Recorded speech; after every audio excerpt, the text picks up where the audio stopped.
فهمنا.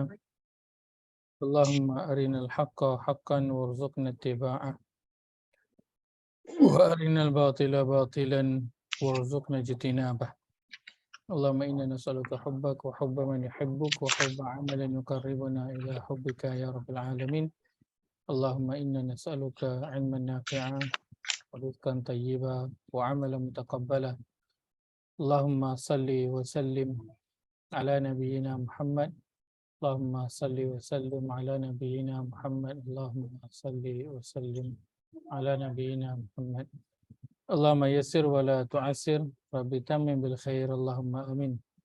أما بعد السلام عليكم ورحمة الله وبركاته. Alhamdulillah kita bertemu sekali lagi pada malam ini. InsyaAllah malam ini kita nak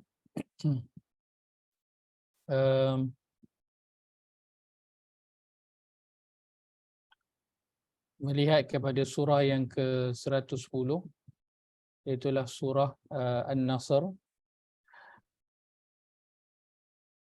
Kita berehat sekejap malam ini daripada surah Yasin. Kita nak melihat sekejap surah An-Nasr. Ada pertanyaan berkaitan dengan surah ini, kan? Maka kita melihat sedikit perbincangan dengan berkaitan surah ini insya-Allah. Dan saya yakin ini bukanlah kali pertama rasanya mendengar surah An-Nasr, kerana dia antara surah yang pendek yang surah biasa kita mendengar perbincangannya. Tapi mudah-mudahan kita ada mungkin satu dua maklumat ataupun info ataupun peringatan yang baru yang kita ambil daripada surah ini insya-Allah. Baik, kita nak mulakan malam ini dengan kita nak membaca dahulu surah yang ke-110, surah An-Nasr insya-Allah. Pada halaman 603, halaman kedua terakhir, halaman yang kedua terakhir.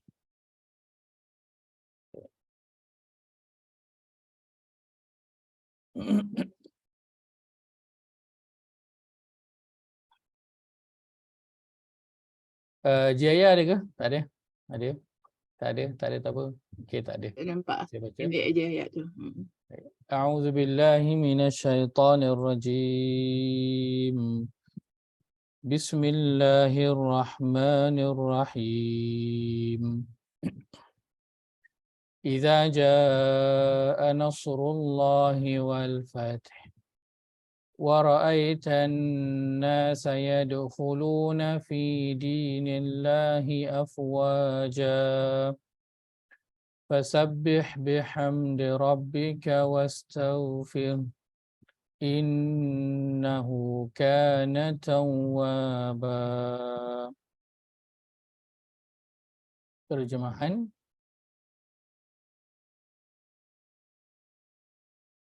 Apabila datang pertolongan Allah dan kemenangan semasa engkau, wahai Muhammad, berjaya menguasai negeri Makkah,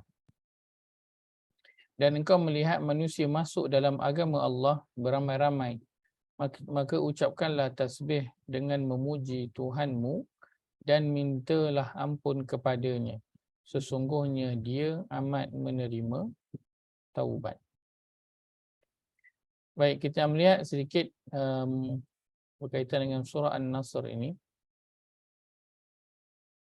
Surahnya pendek, insya-Allah kita akan menghabiskannya ketika ayat ini pada malam ini insya-Allah.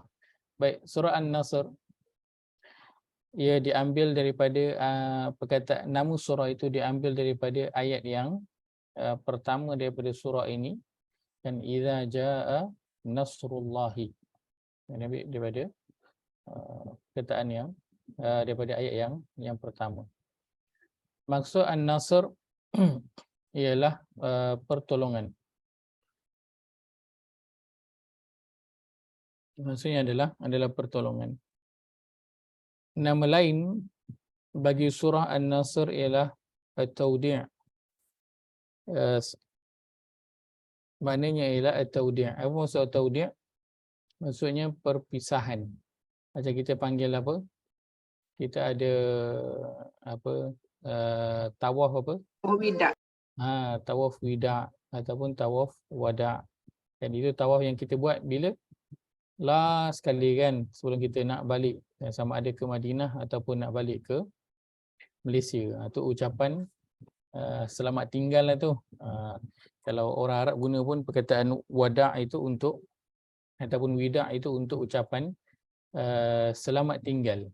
Dengan wida'an ataupun wada'an, selamat tinggal. Maka nama lain bagi surah ini adalah surah At-Tawdi' ataupun perpisahan. Selain daripada itu, kita juga sebutnya sebagai surah apa? Iza Ja'a. Kan? Kadang panggil surah An-Nasr, tak tahu panggil surah Iza Ja'a. Surah Iza Ja'a, kita pun tahulah surah yang mana satu. Dia boleh disebut dengan beberapa nama An-Nasr, At-Tawdi' ataupun Iza Ja'a, boleh je. Status surah ini adalah surah Madaniyah.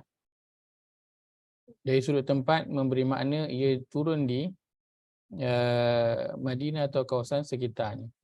Daripada sudut waktu memberi tahu kita ia turun selepas daripada hijrah Nabi SAW. Dari sudut audiens ia memberitahu kita ia diturunkan kepada Nabi, kepada para sahabat dan juga kepada orang munafik dan juga orang Yahudi.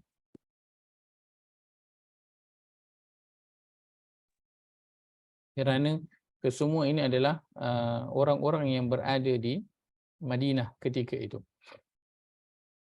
Yang keempat, turutan mushaf. Surah ini mengikut turutan mushaf adalah yang ke-110. Surah 110. Mengikut turutan penurunan, ia adalah surah yang ke-114. Maksudnya ia adalah surah yang terakhir yang diturunkan. Diturunkan pula secara lengkap. Diturunkan secara lengkap. Maka surah An-Nasr ia adalah surah yang terakhir secara lengkap yang diturunkan. Jadi turutan penurunan adalah surah yang ke-114. Maka bila kita sebut dia adalah surah yang terakhir diturunkan, maka dia berada di ketika mana? Maksudnya kalau kita lihat pada Nabi, dia berada waktu Nabi umurnya tu berapa? 63, Ustaz. Sudah tentu berada di bahagian akhir usia Nabi SAW, yang pada umur yang 62 atau umur yang ke-60, 63, maknanya dah berada di bahagian hujung-hujung dah. Sebab dia dah surah yang terakhir.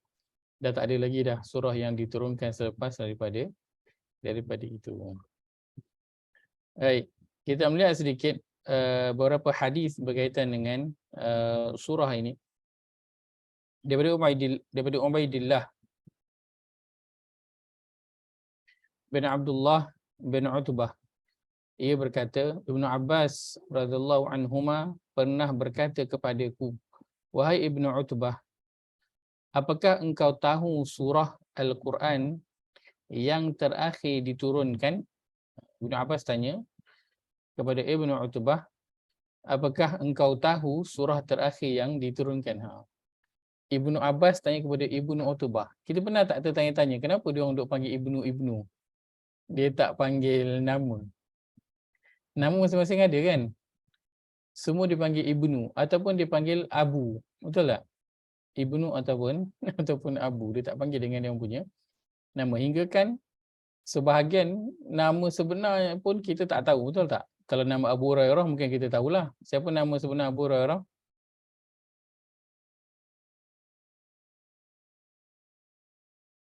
Apakah nama sebenar Abu Hurairah? Ada siapa ingat? Abbas tu. Ya? Tak ingatlah, tahu bapak kucingnya. Bapa kucing. Ibnu Abbas kan? Abu Hurairah. Abu Tak Hurairah. ingat Abu lah Hurairah Ustaz. namanya adalah Abdul Rahman. Oh, Abdul Rahman. Abdul Rahman. Kalau Abu Bakar, namanya dia boleh cari. Itu nama Abu. Kalau orang Arab dia panggil nama Abu. Dan juga dia panggil nama Ibnu. Kalau nama Ibnu dia senang. Kalau kita jumpanya je nama dia Ibnu Abbas, Ibnu Utbah, maka kita tahu nama sebenar dia apa? Abdullah. Abdullah. Orang yang kalau dia gelarannya Ibnu, so tahu dah nama dia Abdullah. Sebab itu panggil Ibnu Abbas, nama dia Abdullah bin Abbas. Kita ada Ibnu Umar. Apa nama Ibnu Umar? Abdullah bin Umar. Kita ada Ibnu Zubair. Namanya Abdullah bin Zubair. So kalau orang yang nama dia Abdullah, selalunya dia akan dipanggil terus dengan Ibnu. Nama ayah dia. Dan kalau lelaki, dia akan dipanggil namanya dengan Abu. Sebab itu orang Arab dulu dia malu kalau anak pertamanya itu adalah perempuan, kerana mereka dipanggil dengan nama yang pertama. Maaf, nama anak yang pertama. So kalau nama anak pertama tu nama perempuan, seganlah orang ni semua nama lelaki-lelaki, tiba-tiba dia dipanggil Abu Zainab contohnya kan. Seganlah orang ni semua Abu, yang nama Abu Asad kan, Abu Numair, nama lelaki semua, tiba dia nama perempuan. Itu yang dia malu tu kalau dapat anak yang perempuan, sebab nama gelaran itu diberikan berdasarkan pada anak yang pertama. Itu antara gelaran Nabi SAW disebut sebagai apa? Abu apa? Nabi nama gelaran dia siapa? Abu apa?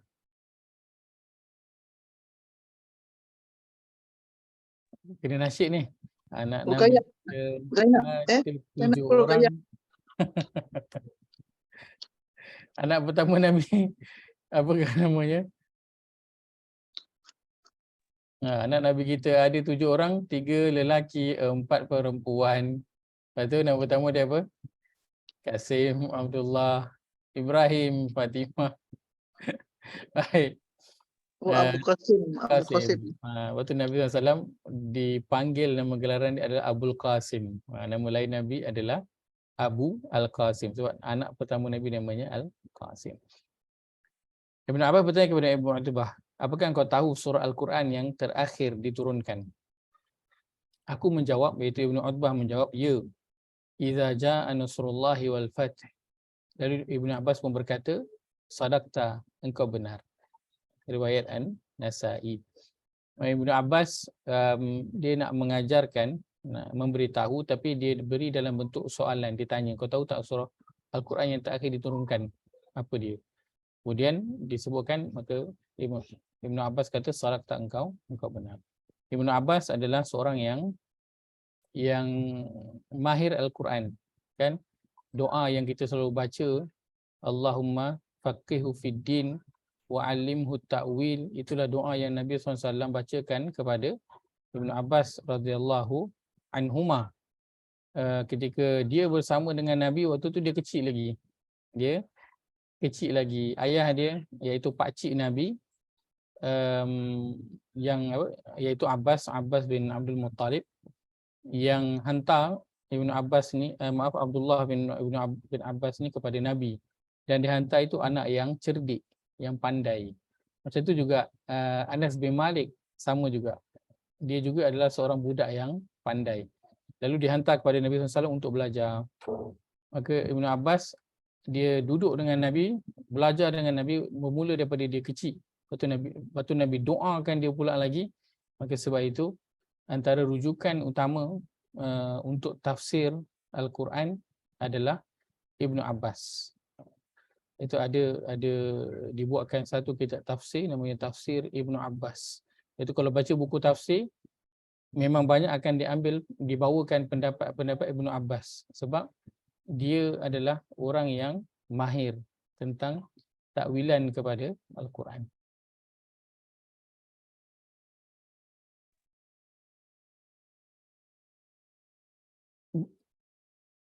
Seterusnya, petanda kewafatan baginda sudah dekat. Daripada Ibnu Umar radhiyallahu anhuma, ia berkata, surah ini turun kepada Rasulullah sallallahu alaihi wasallam di pertengahan hari-hari tasyrik, dan baginda mengetahui bahawa ia merupakan surah yang terakhir. Kemudian baginda memerintahkan binatang tunggangannya, unta dia Al-Qaswa, untuk melakukan perjalanan, maka unta baginda pun berangkat. Selanjutnya baginda berdiri dan berkhutbah kepada orang ramai, lalu disebutkan khutbah baginda yang sangat terkenal itu. Riwayat Al-Bazzar dan Al-Baihaqi berada dalam tafsir Ibn Kathir. Ibn Umar menceritakan bahawa surah An-Nasr ini turun kepada Nabi SAW pada hari-hari tasyrik. Hari-hari tasyrik ni waktu bila? Dia berada pada hari-hari haji. Kan? Ada pada hari-hari haji 11, 12, 13. Hari-hari haji itu, hari-hari tasyrik. Ketika telah selesai daripada Arafah.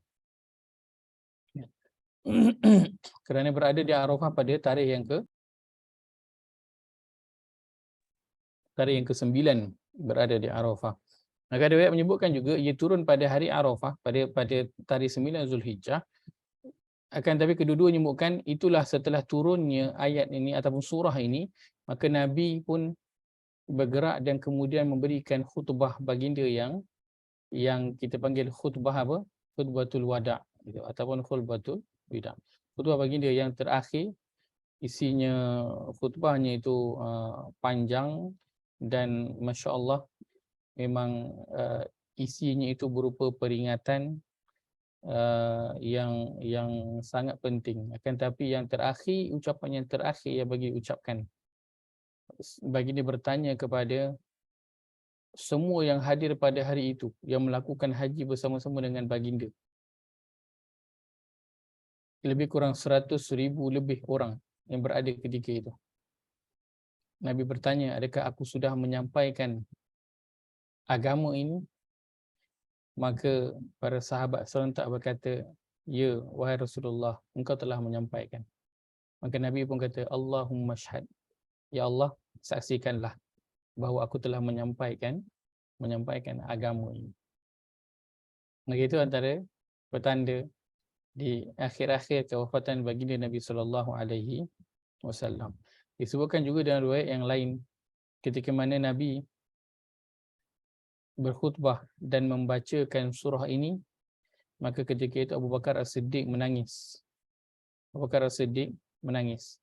Para sahabat yang lain tak tahu kenapa Abu Bakar menangis teresak-esak. Kerana mereka tak faham apa yang ada pada surah tersebut, belum tahu lagi. Setelah daripada itu, mereka bertanya kepada Abu Bakar, Abu Bakar, kenapa engkau menangis? Kenapa engkau menangis? Kemudian Abu Bakar berkata bahawa surah itu menandakan bahawa kewafatan baginda sallallahu alaihi wasallam adalah sudah dekat. Maka surah An-Nasr ini ia turun pada penghujung umur baginda sallallahu alaihi wasallam. Di waktu baginda sudah keadaannya itu telah tua dan telah penat menyebarkan agama, telah penat mengajarkan Al-Quran kepada para sahabat dan menyebarkannya kepada tanah-tanah Arab.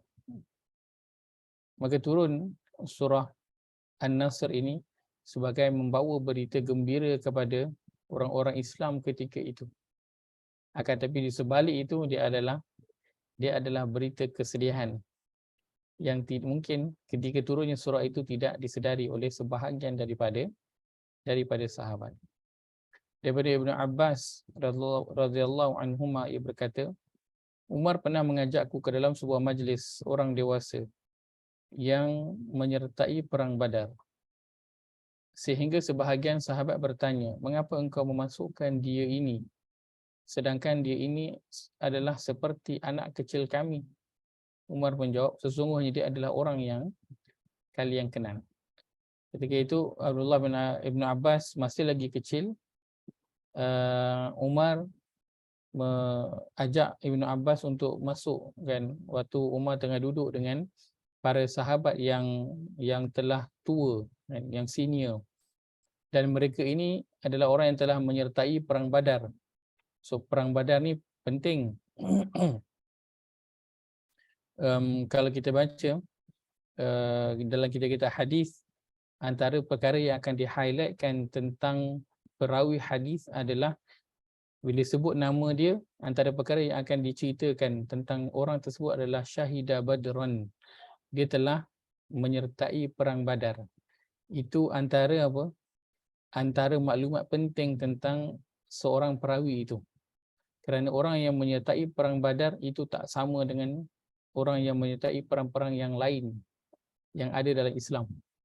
Perang Badar dia istimewa di sisi Allah. Peperangan yang pertama, pada tahun yang pertama disyariatkan berpuasa pada bulan Ramadan. Perginya tanpa persiapan, bilangannya itu 3 kali ganda kurang daripada pihak lawan. Tetapi yang kekal ada di situ adalah apa? Orang-orang yang keimanannya kepada Allah dan Rasul yang begitu kuat. Sebab itu orang yang menyertai perang Badar, mereka ada kedudukan yang istimewa di sisi Allah Azza wa Jalla. Itu yang kita pernah bincangkan sebelum ini dalam surah Al-Mujadalah, surah yang surah yang ke-60, surah Al-Mumtahanah. Ketika menceritakan tentang seorang sahabat yang telah mengirim surat bahawa Nabi sedang bersiap sedia untuk menyerang Mekah. Maka Umar ketika mengetahui sahabat itu telah membocorkan rahsia persiapan untuk menyerang Mekah, maka Umar meminta agar dia boleh meminta kebenaran daripada Nabi agar dia untuk dia memenggal, memancung sahabat tersebut yang bernama Hatib bin Abi Balta'ah. Akan tapi Nabi sebut, ya Umar, da'ha ya Umar. Nabi melarang melakukan yang demikian. Nabi kata kenapa? Kerana dia ini telah turut serta dalam perang Badar. Dan Nabi kata, mudah-mudahan Allah melihat kepada orang-orang yang telah menyertai perang Badar ini. Kemudian Allah berkata, lakukanlah apa yang engkau mahu lakukan, kerana sesungguhnya aku telah mengampunkan segala dosa-dosa kalian. Keistimewaan yang Allah berikan kepada para sahabat yang menyertai perang Badar. Allah telah ampunkan dosa-dosa mereka yang telah lalu dan juga yang akan datang. Kerana dia satu peperangan yang istimewa. Dia ibarat apa? Anak sulung lah kan. Anak sulung dia takkan pernah sama dengan anak-anak yang lain. Sebab apa? Daripada anak sulung itulah kita belajar banyak benda. Anak sulung itulah yang telah apa? Merasakan kekurangan-kekurangan kita sebagai ibu dan ayah. Anak sulung itulah yang rasa betapa ketika itu ibu dan ayah tak tahu waktu dia sakit, waktu dia demam nak kena buat apa. Dia lapar, dia kenyang, dia tak selesa, pampers penuh, terberak dalam pampers tu dah lama sampai merah-merah kulit. Itulah anak sulung yang dia itu merasakan kesusahan kerana waktu mak ayah dia baru nak belajar. Maka anak sulung dia tak sama dengan anak-anak yang lain. Maka perang Badar dia adalah perang sulung dalam Islam. Maka orang yang menyertainya dia tak sama dengan orang-orang yang lain. Maka dalam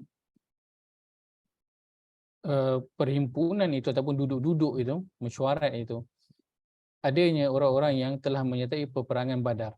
Dan ini antara orang yang awal akan diminta nasihat ataupun pendapat tentang sesuatu perkara. Sebab dia orang ini istimewa.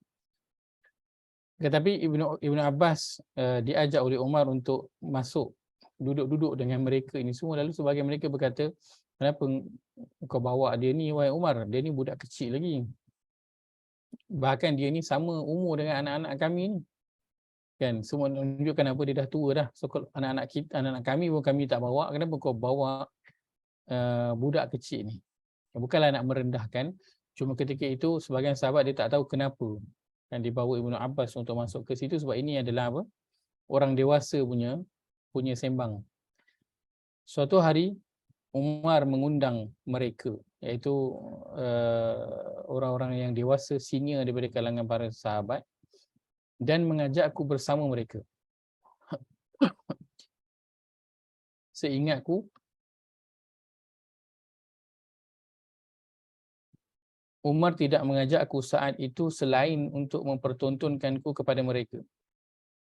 Lantas Umar bertanya, apakah pendapat kalian tentang ayat yang artinya seandainya pertolongan Allah dan kemenangan datang dan kau lihat manusia masuk agama Allah dengan berbondong-bondong hingga akhir surah.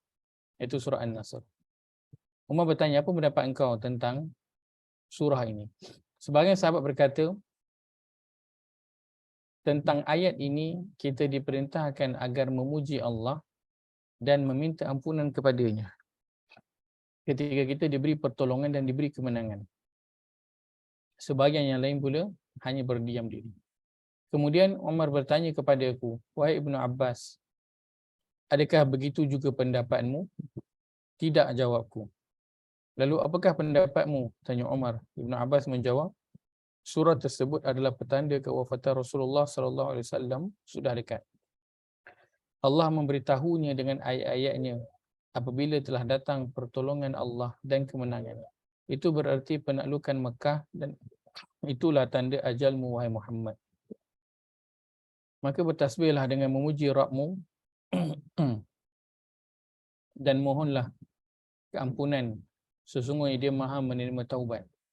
Kata Umar, aku tidak tahu pentafsiran ayat tersebut selain seperti yang kamu telah sebutkan. Riwayat Bukhari.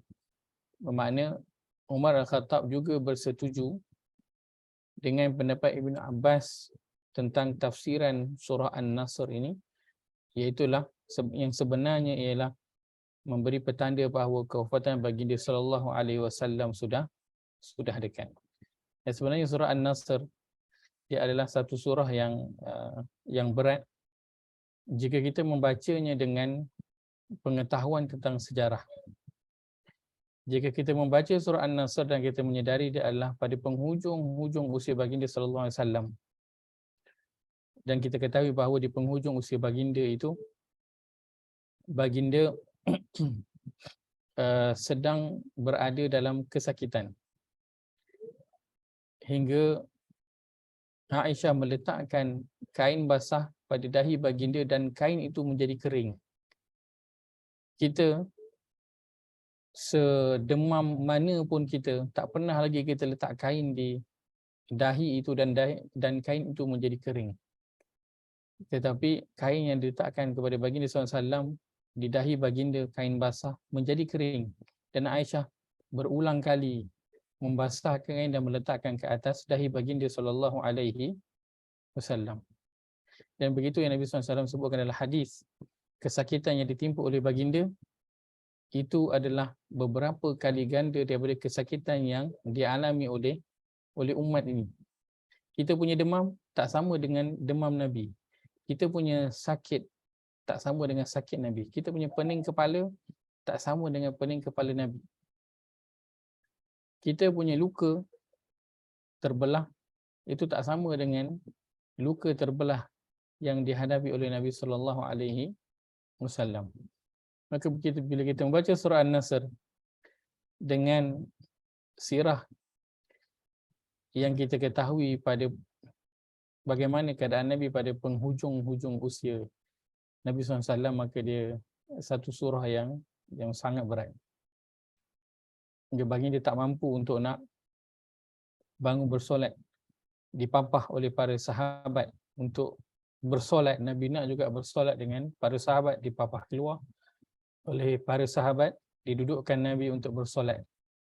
Dan kerana beberapa hari sebelum itu Nabi tak mampu untuk nak bangun keluar bersolat bersama dengan para sahabat, dan para sahabat rindu pada Nabi SAW, dan Nabi juga rindu untuk melihat dan bersolat bersama dengan para sahabat. Sempatlah Nabi untuk solat pada satu waktu itu dipapah oleh para sahabat, diimamkan oleh Abu Bakar As-Siddiq yang berkali-kali menolak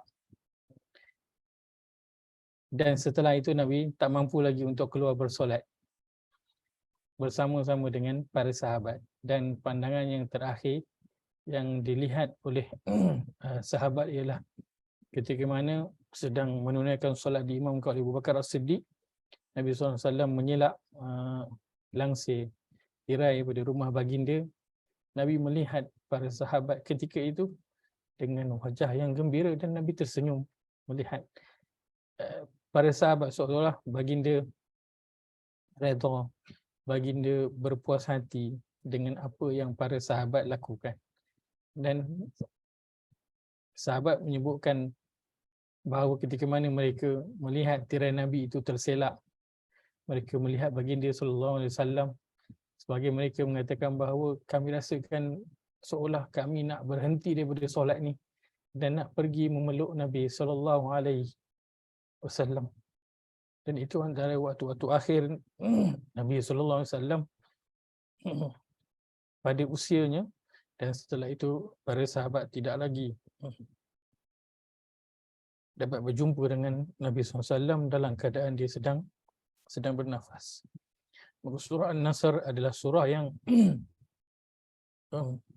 di penghujung-hujung usia baginda SAW, surah yang menyimpulkan apa yang baginda telah lalui pada 63 tahun usia baginda, menyebarkan Al-Quran, menyebarkan kebaikan, menyatakan kebimbangan dan kerisauan baginda terhadap umatnya sallallahu alaihi wasallam. Maka dia menyebutkan bila turunnya surah ini, ada yang menyebutkan bahawa kewafatan baginda sallallahu alaihi wasallam datang. Ibnu Umar menyebutkan setelah turunnya surah ini 80 hari setelah itu maka Nabi SAW pun wafat. Ada riwayat menyebutkan bahawa surah ini turun selepas daripada peperangan Hunain. Ketika nak pulang daripada peperangan Hunain. Peperangan Hunain adalah peperangan yang berlaku pada tahun yang ke-8 Hijrah. Maaf sebentar.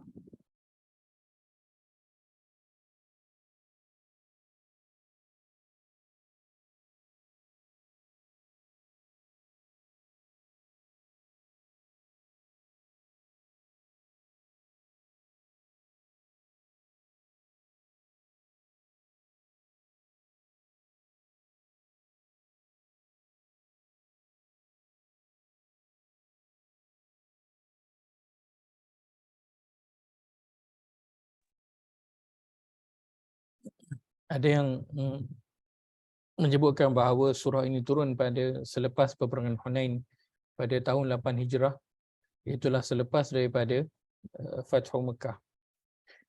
Ada menyebutkan bahawa surah ini turun setelah daripada peperangan Khaybar pada tahun 7 Hijrah.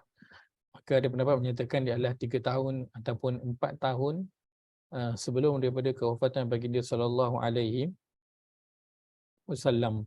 Dan pendapat Ibnu Umar adalah sekitar 80 hari sebelum kewafatan baginda sallallahu alaihi wasallam. Kerana baginda wafat pada tahun yang ke-11 Hijrah pada bulan Rabiul Awal. Kerana baginda melakukan khutbah yang terakhir itu adalah pada tahun ke-10 Hijrah, dan tahun ke-10 Hijrah dengan baginda wafat pada tahun yang seterusnya itu pada Rabiul Awal, iaitulah pada tahun yang ke-11 Hijrah.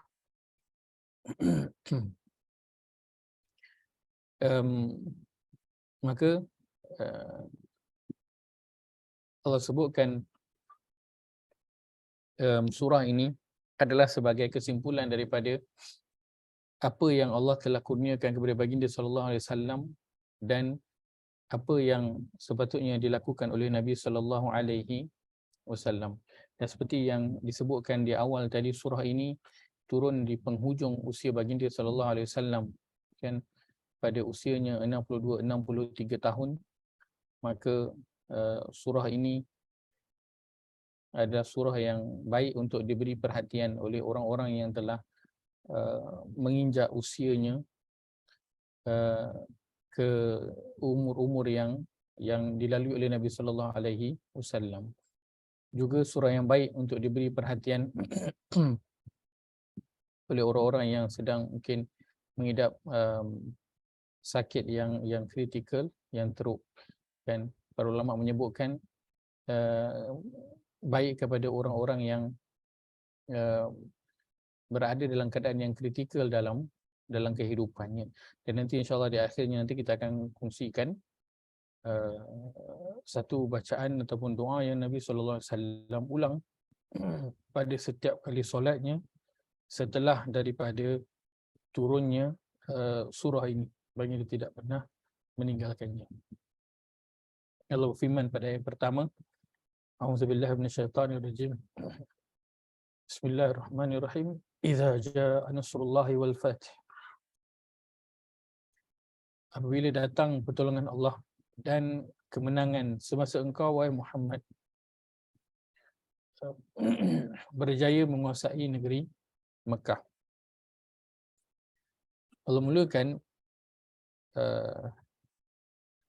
surah ini dengan perkataan idza.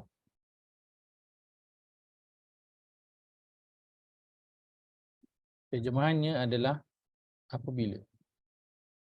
Dalam Al-Quran kita ada satu lagi perkataan yang biasa kita dengar, iaitulah perkataan id.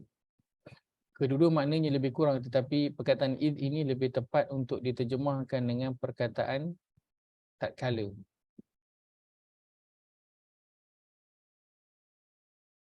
Apa beza antara id dan juga idza? Id digunakan untuk menyatakan perkara yang telah berlaku.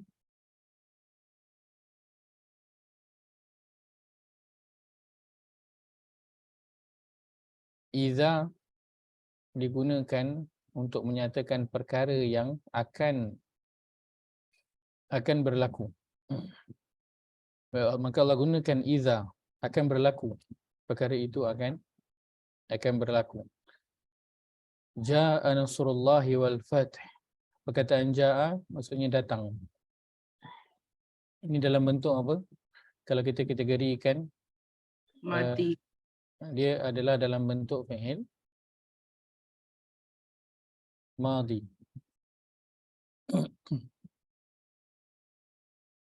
Ataupun kita sebut sebagai past tense. Apabila telah datang.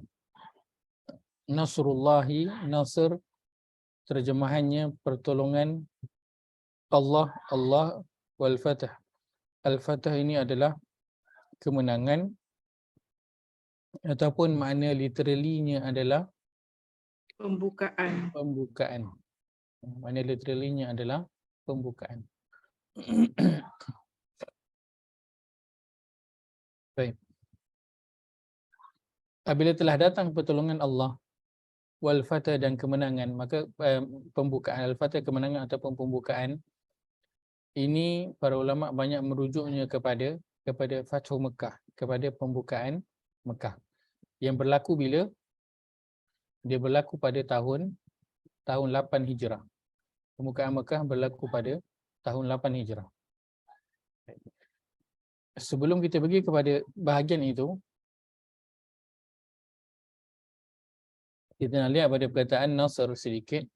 Perkataan Nasr terjemahannya adalah pertolongan. Ada tak perkataan lain dalam Al-Quran yang maknanya lebih kurang dengan makna pertolongan? Ada tak perkataan lain yang Allah guna dalam Al-Quran yang maknanya pertolongan juga? Ada tak? Ada siapa ingat? Fatihah tu kan? Al-Fatihah. Baik, apakah yang ada pada surah Al-Fatihah itu? Sebab kita minta tolong. Iyyaka na'budu wa iyyaka nasta'in. Nasta'in. Memohon Tolongan. pertolongan. Sama juga macam dalam surah Al-Baqarah kita dah biasa baca, wasta'inu Bisabri. bisabri wassalah, dan minta pertolongan dengan sabar dan juga solat. Maka perkataan nasta'in ataupun ana ini ia adalah apa? Pertolongan juga. Kan alif sinta itu adalah mohon, ana itu adalah pertolongan. Baik. Kenapa Allah gunakan di sini perkataannya perkataan ini, dan ada beberapa perkataan yang lain juga dalam bahasa Arab yang membawa maksud pertolongan, tetapi di sini Allah gunakan perkataannya adalah an-nasr. Apa beza nasr ini dengan tolong, perkataan tolong, pertolongan yang lain? Antaranya perkataan nasta'in itu antara bezanya ialah, kalau mudah untuk kita lihat,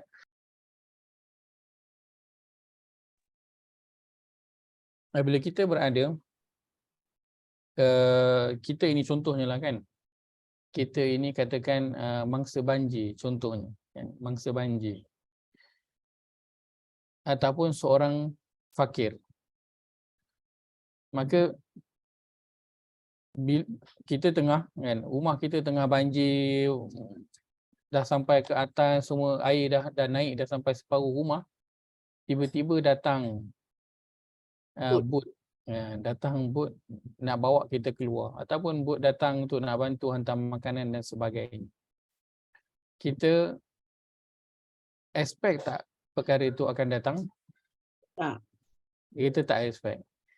Tapi kita agak tak dia akan datang? Boleh agak tak dia akan datang? Boleh. Boleh agak. Sebab apa? Dia satu musibah yang orang semua tahu. So, kalau bantuan sampai, dia perkara yang kita masuk juga dalam kita punya jangkaan. Ataupun seorang yang dia miskin, tiba-tiba datang orang bagi sedekah, datang jabatan agama, majlis agama Islam datang bagi zakat contohnya kan. Dia boleh jangka tak benda tu? Dia satu perkara yang dia boleh jangka jugalah, sebab dia orang fakir dan masuklah asnaf. So asnaf memang layaklah untuk dapat bantuan. Orang yang banjir, so satu Malaysia semua heboh tentang banjir kan, negeri ni banjir, tempat ni banjir, so tiba datang bantuan. So dia perkara yang masuk juga dalam jangkaan kita bahawa akan datangnya bantuan. Maka itu maksudnya bantuan ataupun pertolongan yang datang dalam keadaan apa? Kita boleh jangka dan kita boleh agak dia akan datang kan. Kalau kita tiba, kita rosak ke, minyak habis ke, tepi jalan tayar pancit, ada orang datang berhenti tolong, itu bantuan yang kita boleh agak dah datang plus tolong kan. Bantuan yang kita boleh agak dah, boleh jangka dah akan ada orang yang membantu. Cuma bila je yang kita tak tahu, tapi kita boleh jangka dah. Perkataan nasr, dia adalah bentuk bantuan, pertolongan yang Allah berikan dalam keadaan seseorang itu tidak sangka. Bantuan ataupun pertolongan dalam keadaan seseorang itu tak sangka, langsung tak sangka. Antaranya ketika mana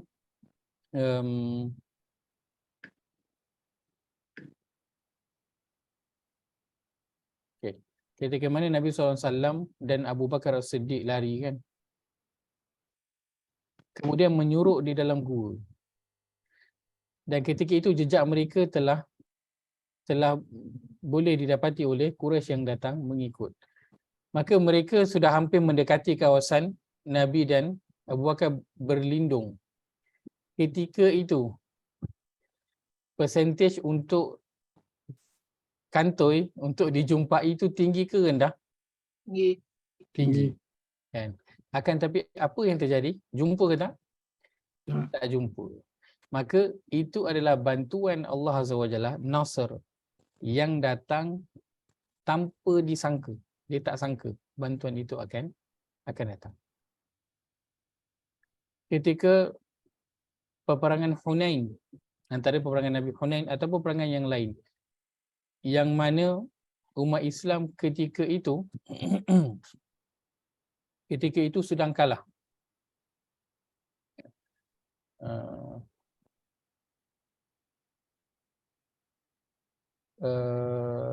Allah sebutkan dalam surah At-Taubah, juga ada dalam surah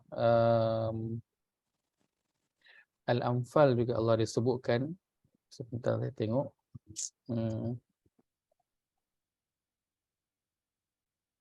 Dalam surah Taubah dia berada pada ayat yang ke-25.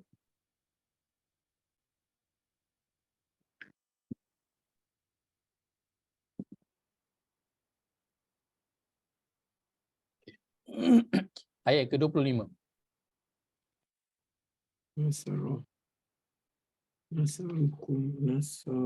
Pada muka surat 190. Surah Taubah surah ke-9 ayat ke-25. Kita baca boleh Haji Ayah ada ke? Ada? Tak ada? Tak ada tak apa. Saya baca.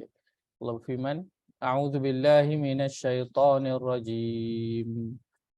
Wa laqad nasarakumullahu fi mawatin katsiratin wa yawma Hunain. ويوم حنين إذ أعجبتكم كثرتكم فلم تغن عنكم شيئا وضاقت عليكم الأرض بما رحبت ثم وليتم مدبرين. Sesungguhnya Allah telah menolong kamu mencapai kemenangan dalam banyak medan-medan perang, dan di medan perang Hunain, iaitu semasa kamu merasa megah dengan sebab bilangan kamu yang ramai. Maka bilangan yang ramai itu tidak dapat mendatangkan faedah kepada kamu sedikit pun. Dan semasa kamu merasa bumi yang luas itu menjadi sempit kepada kamu, kemudian kamu berpaling undur melarikan diri. So ada dua tanda lam tak boleh wakaf. Baik, ada dua tanda lam alif di sini.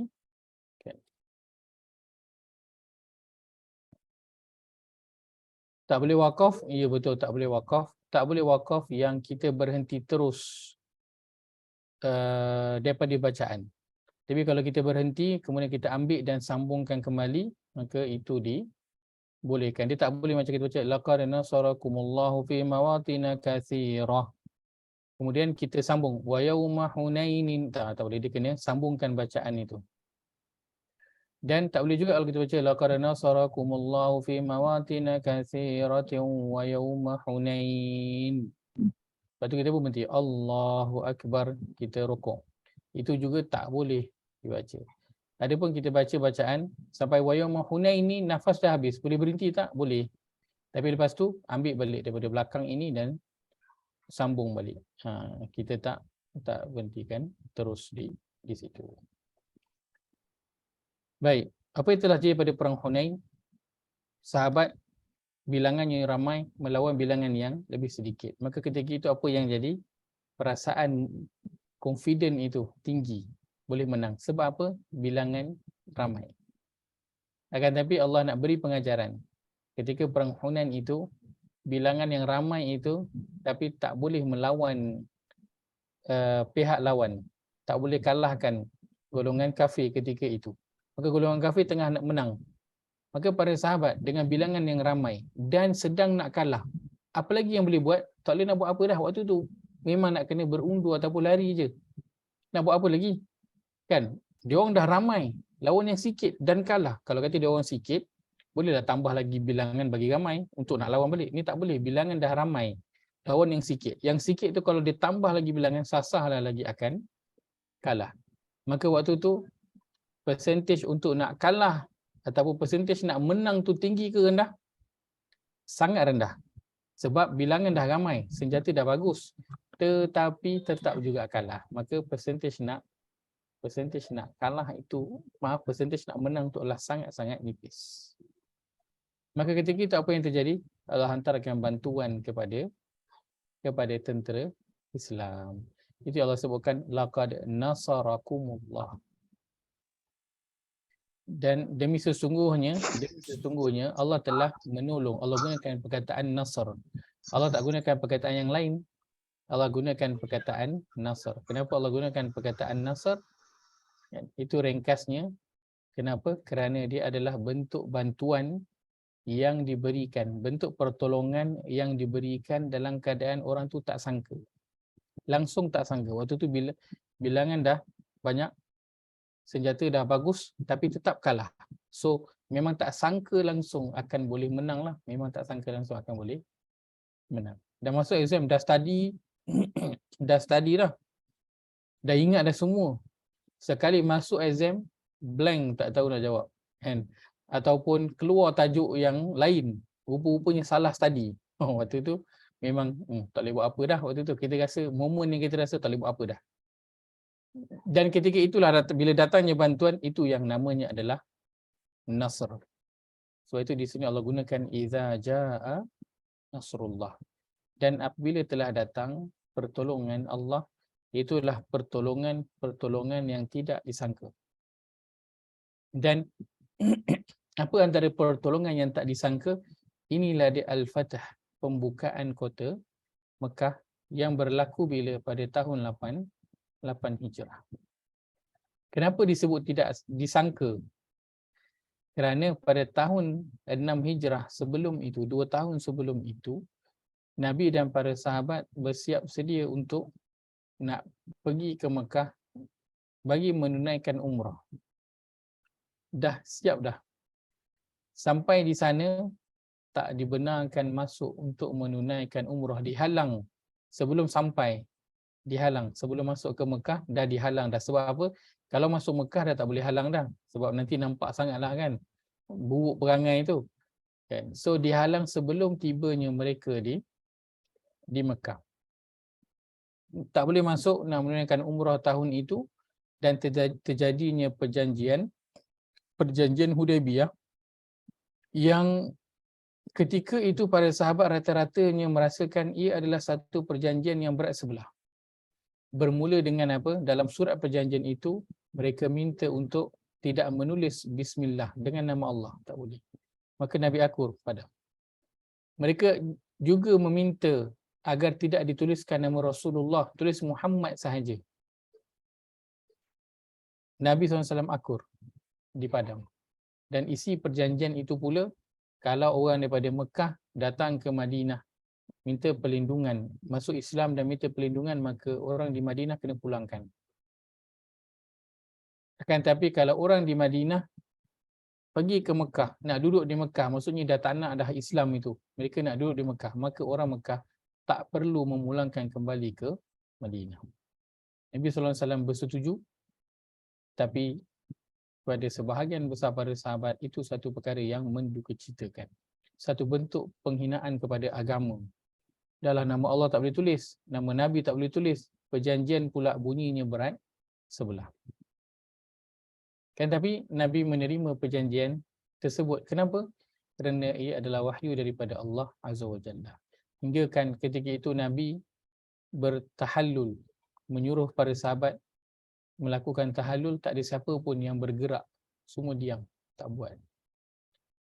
Nabi dengan keadaan yang sedih masuk ke dalam salah satu kemah isteri baginda. Dalam keadaan yang sedih, maka isterinya menasihatkan, wahai Rasulullah, apa kata engkau yang buat dulu? Maka Nabi pun mencukur kepalanya, kemudian Nabi keluar daripada kemah menuju ke binatang korban, lalu Nabi SAW pun menyembelih binatang korbannya itu. Melihat itu barulah para sahabat semuanya mencukur kepala mereka dan menyembelih binatang yang mereka bawa. Kan tapi perjanjian itu terus dirasakan satu bentuk perjanjian yang memalukan dan tidak memihak kepada Islam. Akan tetapi Allah ada perancangan yang lain. Kan? 2 tahun selepas daripada itu berlakunya pelanggaran perjanjian dan Nabi SAW akhirnya dapat bergerak ke Mekah. Apa yang Allah berikan? Nabi dan para sahabat nak menunaikan umrah. Tapi apa yang Allah bagi? Allah bukan bagi boleh buat umrah. Allah bagi mereka Mekah terus. Allah bagi mereka Mekah terus. Yang mana mereka boleh melakukan umrah sebanyak mana yang mereka inginkan. Semahu mereka boleh buat. Tapi 2 tahun sebelum itu apa? Kena tahan satu bentuk keperitan. Sakit hati kena tahan. Geram kena tahan. Tapi selepas daripada itu, mereka dapat masuk ke Mekah. Dan ketika itu, tidak ada satu darah pun yang tertumpah. Tak ada. Mereka masuk Mekah, tak ada siapa, bukan dengan cara kena berperang, kena luka-luka, tak ada. Mereka masuk ke Mekah dalam keadaan yang aman. Mekah semua telah tunduk, orang berada di Mekah itu telah tunduk bersedia untuk menerima. Lalu mereka masuk ke dalam agama Islam itu dengan ramai. Itu yang ayat ketiga, ayat selepas ini menyatakan masuklah ke dalam agama ini secara afwajan, berbondong-bondong. Ramai orang masuk ke dalam agama ketika berlakunya Fatu Mekah. Dan ini sebenarnya dinantikan oleh orang-orang di semenanjung Arab. Mereka mengatakan kalau Muhammad itu dia boleh menguasai balik tanah tumpah darahnya itu, dia boleh menguasai balik bangsa Arab Quraisy di Mekah itu hingga mereka itu masuk Islam, maka kami semua akan masuk Islam. Maka ketika melihat Quraisy masuk Islam, maka bangsa-bangsa Arab yang lain yang berada di sekeliling itu juga turut masuk Islam. Itu yang dalam riwayat menyatakan tentang datangnya rombongan daripada Yaman nak menyatakan keislaman. Sahabat tanya, wahai Rasulullah, ini ada rombongan daripada Yaman. Nabi kata, daripada mana? Daripada Yaman. Nabi bukannya tak tahu Yaman itu di mana, tapi Nabi terkejut kerana dia adalah satu tempat yang jauh. Mereka datang untuk apa? Datang untuk menyatakan keislaman mereka kepada Nabi sallallahu alaihi wasallam. Maka kesabaran 2 tahun itu bukan saja dikurniakan boleh buat umrah, tetapi apa? Boleh buat umrah sesuka hati. Mekah itu kembali menjadi milik orang Islam. Tidak ada satu pun pertumpahan darah yang berlaku ketika itu. Dan orang-orang dulu yang menentang baginda semuanya memeluk Islam, kan? Sebagian daripada mereka lari tetapi akhirnya kembali untuk memeluk Islam. Antaranya Ikrimah bin Abi Jahal, kan, muda waktu itu, kan, dia tahu je Nabi nak masuk Mekah, dia keluar lari. Allah takdirkan dia masuk dalam satu kapal, adalah masalah terjadi dalam kapal tu dan sebagainya. Akhirnya kena patah balik dan kemudian apa? Dengan hal itu menjadikan dia untuk memeluk agama Islam. Idza jaa nasrullahi wal fath, apabila telah datang pertolongan Allah yang tidak disangka-sangka pada waktu yang kita rasakan kita hampir berputus asa. Wal fath, pembukaan ataupun kemenangan. Baik. Allah gunakan perkataannya iza, apabila, menceritakan satu situasi yang nanti akan berlaku. Jaa ini datang dalam bentuk fi'il madhi, maksudnya telah berlaku. Pertamanya, pembukaan kota Mekah. Adakah telah berlaku? Ya, telah berlaku. Yang kedua, Nasrullah, pertolongan Allah. Adakah telah diberikan? Ya, telah diberikan pertolongan kepada Nabi dan kepada sahabat. Banyak. Akan tetapi, adakah pertolongan Allah terhenti dengan kewafatan baginda sallallahu alaihi wasallam? Sudah tentu tidak. Pertolongan Allah terus diberikan kepada aulia Allah, wali-wali Allah dan juga orang-orang yang beriman.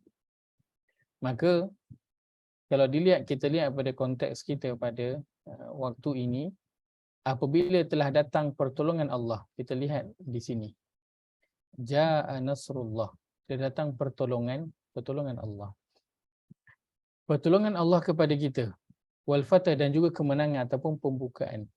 Adakah kita telah mendapat pertolongan pada setiap perkara yang kita minta daripada Allah? Sudah tentu ya dan tidak. Ada sebahagian perkara, ya, kita dah dapat pertolongan daripada Allah, bantuan hingga kita boleh selesaikan perkara itu. Akan tetapi masih ada lagi perkara yang kita belum boleh selesaikan, yang kita masih memerlukan kepada bantuan Allah dan masih menanti pertolongan Allah itu. Akan tetapi Allah gunakan di sini jaa, telah datang, sedangkan bantuan itu, pertolongan itu belum lagi sampai kepada kita. Maka dalam bentuk yang begini, apa poin yang boleh kita ambil? Ini siapa yang dah masuk kelas bahasa Arab, insya-Allah boleh berkongsi dengan kita. Allah gunakan bentuk past tense untuk cerita nanti benda yang akan datang. Maksudnya apa? Pasti datang. Maksudnya perkara itu pasti akan terjadi.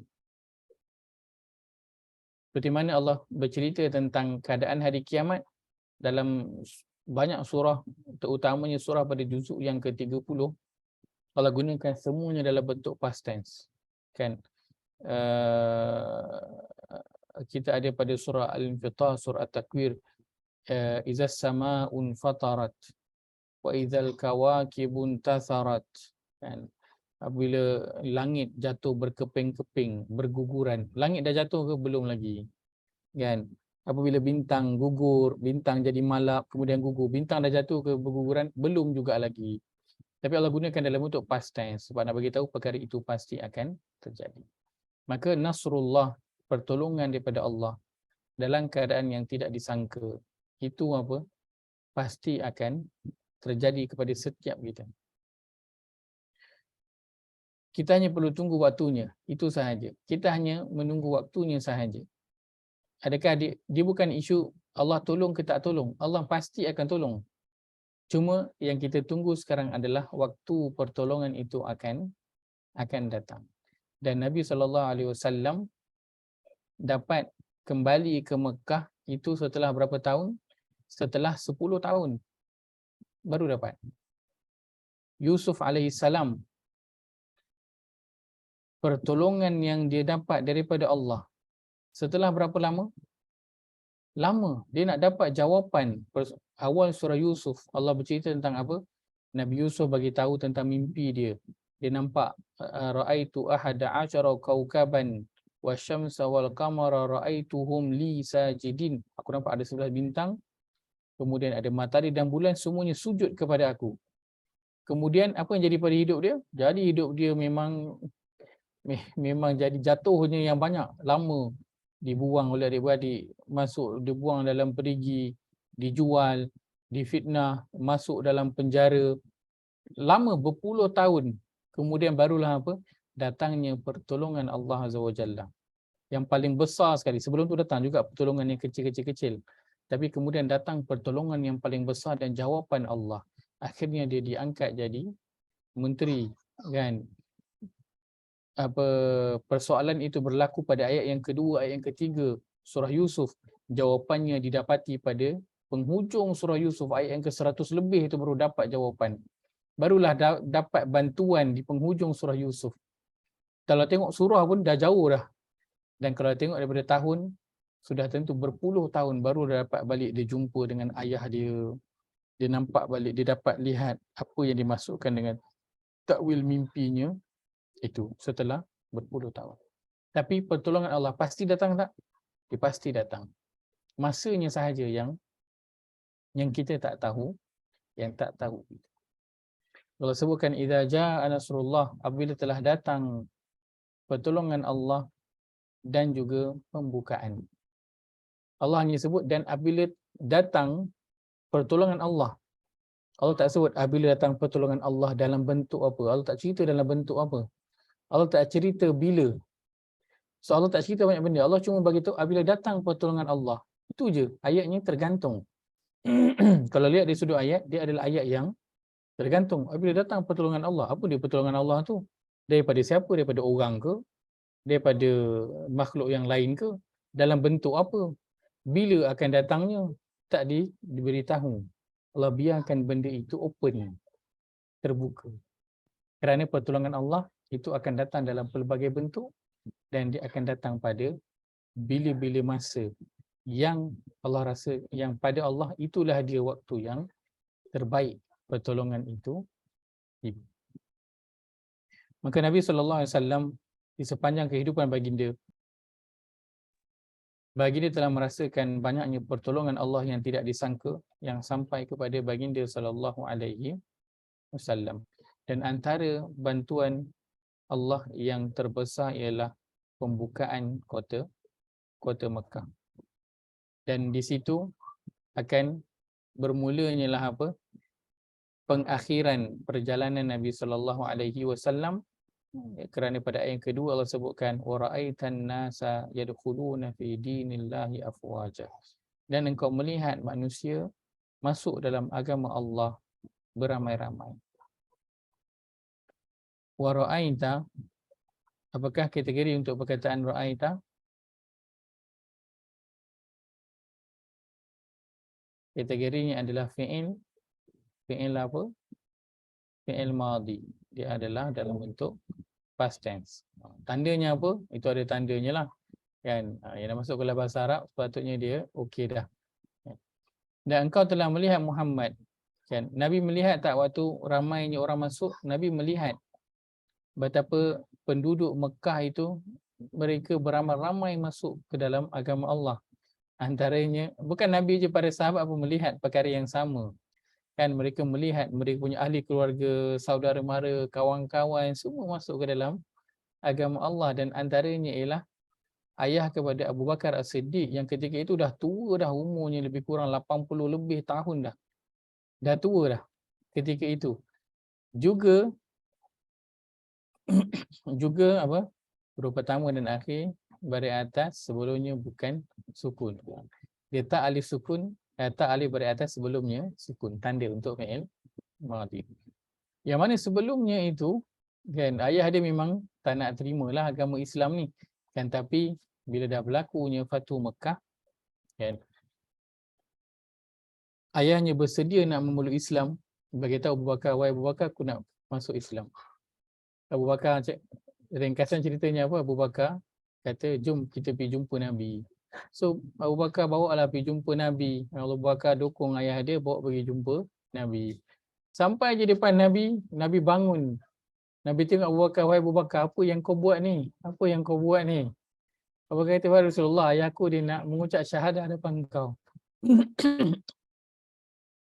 Maka Nabi kata, wahai Abu Bakar, kenapa kau buat macam ni?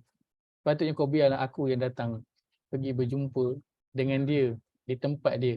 Tak perlulah kau nak bawa dia datang ke sini. Maka Abu Bakar pun mengucaplah 2 kalimah syahadah di hadapan Nabi sallallahu alaihi wasallam.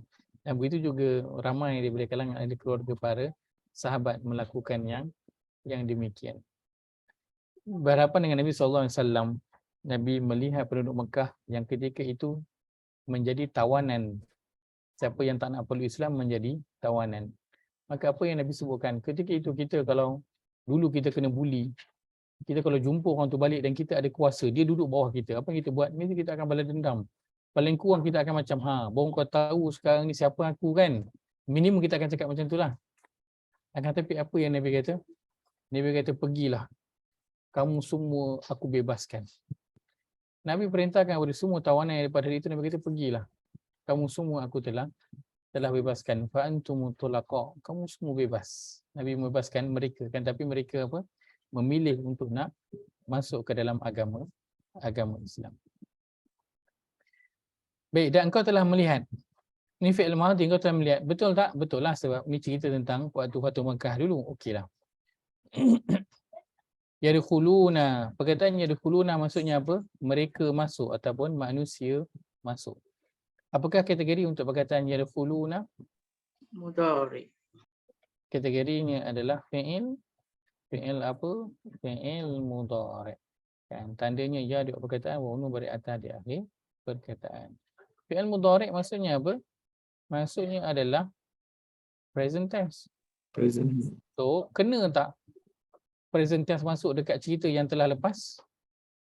Tak kenalah. Kena. Sepatutnya dia kena guna past tense jugalah, sebab cerita yang telah lepas. Kan mana boleh campur present and past tense. Kalau cerita dah lepas guna lepas, cerita tu sekarang guna sekarang je, tak boleh campur. Tetapi di sini Allah gunakan yadkhuluna menunjukkan maksudnya apa? Mereka itu, manusia itu berterusan masuk ke dalam apa? Agama Allah. Kerana bukan saja pada Fathu Mekah, selepas daripada Fathu Mekah itu kita dapat lihat bahawa apa? Ramainya manusia telah masuk ke dalam agama Allah ini. Bahkan kawasan jajahan Islam juga telah apa? Telah menjadi sangat meluas. Kan? Sangat meluas sehingga 2/3 dunia pada zaman Umar Al-Khattab. Dan maka yadkhuluna, manusia berterusan masuk ke dalam agama Allah afwajan dalam keadaan beramai-ramai ataupun berbondong-bondong. Maksudnya ramai-ramai masuk, semuanya masuk by group, bukannya masuk seorang. Semuanya masuk ramai-ramai. Kalau pergi itu satu kampung masuk, satu kabilah masuk, so ramai yang masuk. Dan ini antara ayat yang memujuk Nabi sallallahu alaihi wasallam. Kerana antara perkara yang Nabi sallallahu alaihi wasallam bimbangkan adalah apa? Adalah berkaitan dengan agama ini, dengan Al-Quran ini, siapa yang nak bawa selepas ketiadaan Nabi sallallahu alaihi wasallam. Kan? Itu yang Nabi sallallahu sebutkan pada perang Badar. Nabi kata, ya Allah, engkau bantulah kumpulan ini. Kerana kalau engkau tak bantu kumpulan ini, maka engkau tidak akan lagi disembah di atas muka bumi ini. Maksudnya kalau dia orang ni kalah, memang agama Islam ni tak boleh nak disebarkan, memang tak ada siapa dah yang nak buat kerja dakwah ini. Maka dia menjadi satu kebimbangan Nabi SAW kan pada sepanjang umur baginda, siapa nanti yang nak bawa agama ini. Sebab itu Nabi mengadu siap-siap dah dekat Allah tentang perihal umat baginda itu. Kan Nabi sebutkan pada surah yang ke-25 ayat yang ke 26 ataupun 28. Wa qala ar-rasul ya rabbi inna qaumi takhadhu hadzal qur'ana mahjura. Dan telah berkatalah Rasul, itu Nabi Muhammad SAW, mengadu kepada Tuhan, wahai Tuhanku, sungguhnya umatku mengambil Al-Quran ini sebagai apa? Satu barang yang tidak diendahkan, yang tidak dipeduli. Nabi mengadu kerana kerisauan Nabi, siapa yang nanti nak menyebarkan agama ini? Siapa yang nak membawa agama ini? Nak terangkan kepada orang lain, siapa? Maka ayat ini memberi satu pujukan kepada baginda bahawa jangan bimbang, nanti agama ini akan ramai ada orang masuk. Tu Nabi lega sikitlah, sebab bila ramai masuk tu paling tidak kan, kalau kata dalam satu tangkai itu tak adalah semuanya rosak, walaupun tak semuanya menjadi kan, adalah satu dua biji yang akan menjadi berbuah elok. Maka dalam ramai orang yang masuk agama itu, walaupun mungkin tidak semua yang akan berdakwah, tapi paling tidak persentage yang akan nak berdakwah itu adalah tinggi. Tapi kalau ada 10 orang, 20 orang, maka memang kena berharap pada 10, 20 orang. Kalau 10, 20 tu tak jadi, memang habislah. Tak jadi. Tapi kalau ada 1000, 2000, maka harapan tu lebih besar. Nak dapat 10 orang, 20 orang itu lebih tinggilah kan, untuk nak dapat. Maka ia ibarat satu pujukan dan kelegaan kepada baginda sallallahu alaihi wasallam bahawa agama ini nanti akan ada orang yang nak meneruskannya. Adalah orang yang nak terus berdakwah, menyebarkan Al-Quran, membawa Al-Quran, mengajarkan Al-Quran.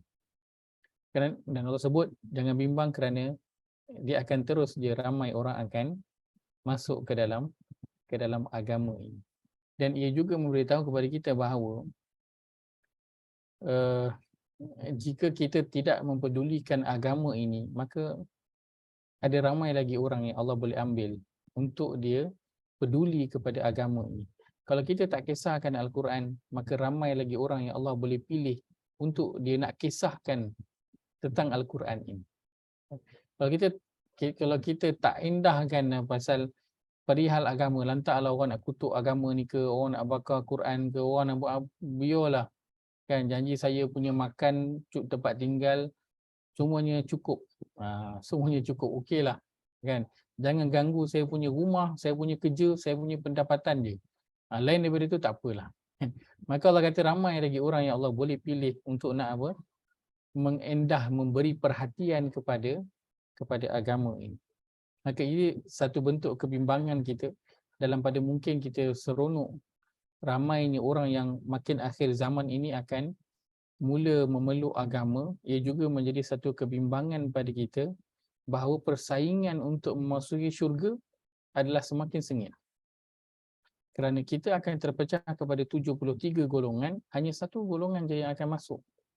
Kan? Dan sekarang ini, daripada zaman kewafatan Nabi hingga hari ini, dah berapa banyak orang-orang yang soleh yang dah lebih soleh daripada kita, yang kita rasakan dia orang ni memang akan masuk syurga. So berapa dia je lagi baki yang tinggal dalam syurga tu kan? Tempat yang baki seat yang tinggal dalam syurga tu dah tentulah lagi tak banyak. Dan sekarang ni pun kita bersaing dengan berapa ramai. Makin nanti ke hujung nanti akan ada lagi ramai yang akan peluk agama Islam ini.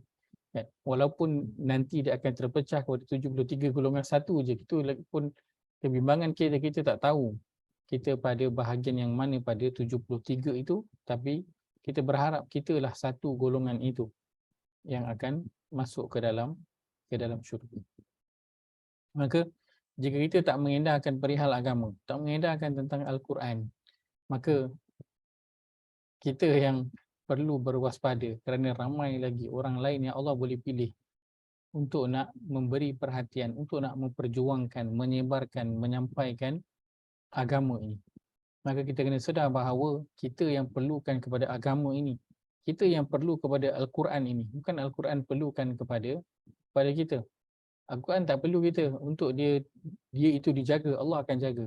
Agama ini tak perlu kepada kita, kerana agama ini akan terjaga, akan sentiasa ada, Allah sebutkan dalam Nabi SAW sebutkan dalam hadis, akan sentiasa ada satu kelompok manusia yang menjaga Al-Quran dan sunnah Nabi SAW, dan mereka akan berpegang teguh atas perkara itu sehinggalah mereka pergi bertemu dengan Allah Azza wa Jalla.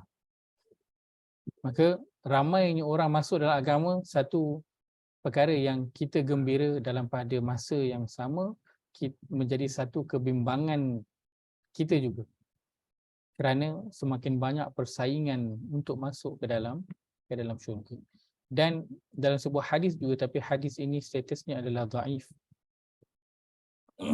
dari sudut sanadnya, bahawa Nabi SAW sebutkan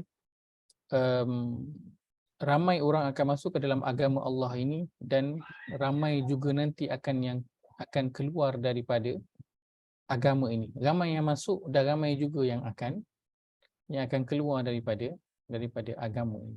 Dan begitu yang Nabi SAW sebutkan dalam hadis berkaitan dengan orang yang membaca Al-Quran, kan, yang takkan, tapi Al-Quran tu tak lebih daripada kerongkong dia je. Dia hanya setakat boleh membunyikan sahaja dengan paling sedap, sebut makhraj semua betul, siap bertaranum, akan tapi tak lebih daripada tu, tak lebih daripada kerongkongnya sahaja. Maksudnya tidak difahami, tidak diamalkan. Maka Nabi kata mereka ini terkeluar daripada agama seperti mana anak panah meluncur keluar daripada busurnya. Maka ramai yang masuk dan ramai juga yang berpotensi nanti akan terkeluar daripada agama ini, walaupun dia tidak mengisytiharkan bahawa saya keluar daripada agama Islam ini. Tapi disebutkan akan ramai juga yang akan keluar. Wa ra'aitan nasa yadkhuluna fi dinillah.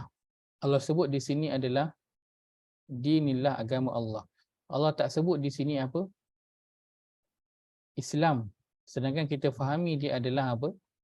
Dia adalah Islam, betul tak? Kan? Agama Allah adalah Islam lah. Tapi kenapa Allah gunakan dinillah di sini? Agama Allah. Kerana Allah nak beritahu kita bahawa agama ini adalah agama siapa? Agama Allah. Maka bila ramainya orang, dia akan menjadi satu, apa yang akan menyebab, apa situasi yang akan terjadi? Dia akan menyebabkan terjadinya kekalutan. Kan? Satu tempat, bila ramai sangat orang, apa yang jadi? Dia tak boleh nak kawal dah. Ramai sangat orang, tak boleh nak kawal dah. Kan? Berkumpul ramai orang nak kawal, tak suruh jaga penjarakan, nak suruh pakai mask, memang susah lah nak buat, sebab orang dah ramai. Maka ramainya orang itu menunjukkan satu situasi nanti yang akan berlakunya kekalutan, susah nak kawal. Maka Allah peringatkan, ramai-ramai masuk dalam agama itu, ini adalah agama Allah, ada tuan empunya dia. Maka ramai-ramai yang masuk agama tu, dia kena sedar bahawa dia nak masuk di tempat orang, maka dia kena hormat tuan rumah. Dia tak boleh buat sesuka hati. Allah gunakan dinillah, kerana Allah nak beritahu agama ini adalah agama Allah. Maka tak boleh buat sesuka hati. Kita rasa macam benda ni baik, maka kita rasa inilah dia yang ada dalam agama. Tak boleh. Agama ini adalah agama Allah. Kena ikut cara Allah, kena ikut kehendak Allah. Dan nak tahu itu semua, nak tahu daripada mana? Tahu daripada Al-Quran dan juga hadis Nabi SAW. Maka Allah beritahu agama ni milik dia, kepunyaan dia, kan? Sebab kalau kita belajar lagi dalam bahasa Arab, kan, istilahnya dua perkataan ini, dinillah, dia adalah mudhaf dan juga mudhaf ilaih. So antara mudhaf dan mudhaf ilaih itu akan ada satu perkataan di sini, kan? Dan di sini perkataannya adalah li, din lillah, agama kepunyaan Allah. Ada untuk terjemahannya akan ada satu perkataan di antara dua perkataan ini, mudhaf dan juga mudhaf ilaih. Maka Allah beritahu agama ni agama Allah, tak boleh buat sesuka hati. Maka Allah nak beritahu siapa yang nak masuk dalam agama ini kena ikut cara yang telah ditetapkan, tak boleh nak buat ikut suka hati. Dia dah buat semua tu dia rasa macam yang ni boleh ikut, yang ni nampak dia macam baik, yang ni nampaknya macam okey, dia pun buat. Tak boleh. Agama ini adalah agama Allah Azza wa Jalla. Masuklah berapa ramai orang yang nak masuk pun, Allah tak pernah halang siapa yang nak masuk agama ini. Akan tetapi Allah nak ingatkan, ini adalah agama Allah, so kena hormat. Kan? Macam apa? Qatar kan, waktu dia buat World Cup, dia tak halang sesiapa yang nak datang World Cup, datanglah. Tetapi apa dia? Kena sedar Qatar adalah tuan rumah, maka kena hormat adat tuan rumah. Dan tuan rumah itu tak suka apa dia? Dia tak suka LGBT. So kena hormatlah tuan rumah yang tak suka LGBT itu, kena hormat sebab masuk dia punya rumah. Maka Allah ingatkan agama ini adalah agama Allah. Masuklah berapa ramai orang yang nak masuk pun Allah tak pernah halang. Cuma satu je kena ingat, agama ini agama Allah, bukan kita punya. So nak buat, tak boleh buat sesuka hati. Kena buat mengikut kepada kehendak Tuhan empunya, itulah Allah Azza wa Jalla. Maka sebab itu di sini Allah gunakan perkataan dinillah. Allah tak gunakan yadkhuluna fil Islam ataupun yadkhuluna fi dinil Islam. Allah kaitkan agama itu dengan diri dia, nak menunjukkan kepada kepunyaan, kena hormat kepada Tuhan empunya. Allah sebutkan fasabbih bihamdi rabbika wastaghfir innahu kana tawwaba. Kalau dilihat pada zahirnya hanya ada, kan, maka ucaplah tasbih dengan memuji Tuhanmu. Nampak macam ada ini satu Perintah. dan mintalah ampun, ini dua. Nampak macam ada dua perkara yang perlu dilakukan. Maka bila Allah cerita tentang wahai Muhammad, bila dah datang bantuan, dah datang pembukaan dan kau tengok ramai orang masuk agama Allah, maka apa nak buat? Allah suruh apa? Bertasbih dengan memuji Tuhan dan juga beristighfar kepada Allah Azza wa Jalla. Teks Arabnya kalau kita pecahkan, dia boleh jadi kepada tiga. Fasabbih, satu, bihamdi rabbik, dua, wastaghfir adalah tiga. So dia ada ucapan tasbih, dia ada ucapan puji-pujian, dan dia ada ucapan meminta keampunan. Dia ada tiga perkara. Dalam banyak ayat kita banyak jumpa fasabbih bihamdi rabbik. Fasabbih ini kita tahu dia adalah tasbih, kan? Tasbih apa bunyinya? Subhanallah. Bihamdi ini adalah pujian atau kita sebut sebagai tahmid. Tahmid ini apa bunyinya? Alhamdulillah. So subhanallah dan alhamdulillah sama ke lain? Lain. Kan? Tapi banyak kita jumpa dalam Al-Quran fasabbih bihamdi rabbik. Digabungkan tasbih dan juga tahmid. So sebenarnya nak buat apa? Nak buat tasbih ke nak buat tahmid? Maka dia ada dua perkara di sini, satu tasbih, satu lagi tahmid. Kenapa Allah sebutkan dua-dua? Tasbih ini ia adalah untuk Allah. Tahmid pun untuk Allah, tetapi ia ini adalah untuk hak kesedaran manusia. Bila kita apa maksud tasbih? Tasbih maksudnya menyucikan Allah daripada perkara yang tidak sesuai dengan Allah. Apa yang tak sesuai dengan Allah? Allah itu ada anak. Sesuai tak? Tak sesuai. Allah itu Tuhan yang tak berapa mampu, hanya mampu pada setengah keadaan. Sesuai tak? Tak sesuai. Allah itu boleh ada gandingan-gandingan yang lain. Ada Tuhan-Tuhan yang lain yang berganding dengan Allah. Sesuai tak? Tak sesuai. Allah tu ada bersama dengan dia beberapa Tuhan yang lain yang sama-sama mentadbir alam. Sesuai tak? Tak sesuai. Maka itu maksudnya tasbih. Kita sucikan Allah daripada semua perkara-perkara yang tidak sesuai dengan Allah Azza wa Jalla. Tahmid dia adalah bentuk pujian kita kepada Allah. Kita puji sebab apa? Ini kita lalu pada Alhamdulillah dulu. Bila bincang tentang Alhamdulillah, kita lalu pada bahagian ini. Apa yang ada pada tahmid? Pujian kepada Allah. Kita ucapkan Alhamdulillah sebab apa? Kita memuji Allah dan kita mengucapkan kesyukuran kepada Allah. Dia adalah bahagian yang apa? Manusia itu ucapkan dengan dia merasakan pelbagai nikmat yang Allah dah berikan kepada dia. Sebab itu dia adalah berkaitan dengan manusia kerana ia perlu diucapkan dengan kesedaran. Ini cerita tentang kita. Bila sebutkan Alhamdulillah, kita puji Allah tetapi dia ceritanya tentang kita. Kita ucapkan dengan kesedaran, terima kasih ya Allah, Engkau bagi aku ni. Terima kasih Allah, Kau panjangkan umur aku, Kau bangkitkan aku hari ini. Terima kasih Allah, Kau bagi aku boleh sebut huruf-huruf Al-Quran ini. Terima kasih Allah, Kau bagi aku kekuatan hari ini boleh baca setengah muka surat. Terima kasih Allah, hari ini aku boleh bantu orang. Terima kasih Allah, hari ini aku boleh tengok lagi muka anak-anak aku, muka ahli keluarga aku, muka mak ayah aku. Terima kasih Allah, hari ini aku masih lagi Islam. So itu bentuk terima kasih. Dan dia adalah berkaitan dengan kita yang kita panjatkan kepada Allah. Kita ucapkan dengan penuh kesedaran dengan apa yang ada pada diri kita. Maka dia ada dua, satu tasbih, satu lagi tahmid. Tasbih adalah untuk mensucikan Allah dan satu lagi tahmid adalah ucapan terima kasih kita. Kita sedar tentang diri kita, apa yang kita masih lagi ada dan kita berterima kasih semua itu kepada Allah Azza wa Jalla. Wastaghfir, dan mohon keampunan kepada Allah Azza wa Jalla. Bila sebutkan pada ayat yang kedua ini, fi dinillah, dan kau lihat wahai Muhammad, manusia masuk secara beramai-ramai dalam agama Allah. Ia juga Allah nak beritahu bahawa jangan berbangga. Kenapa? Yang mereka masuk itu adalah agama Allah. Dia bukan masuk agama engkau. Sebab kadang kita rasa seronok dan kita rasa bangga bila orang ikut kita. Kan, bila kita ada followers, kita rasa macam bangga. Kan? Contohnya lah kan, macam ustaz kan, dia seronok. Kan, orang dia masuk kelas mana, dia pergi mana, ada je kan orang yang ikut dia. Maka Allah kata fi dinillah, orang tu masuk agama, orang tu jadi baik, orang tu jadi pandai, orang tu jadi rajin baca Quran. Itu semua kerana Allah.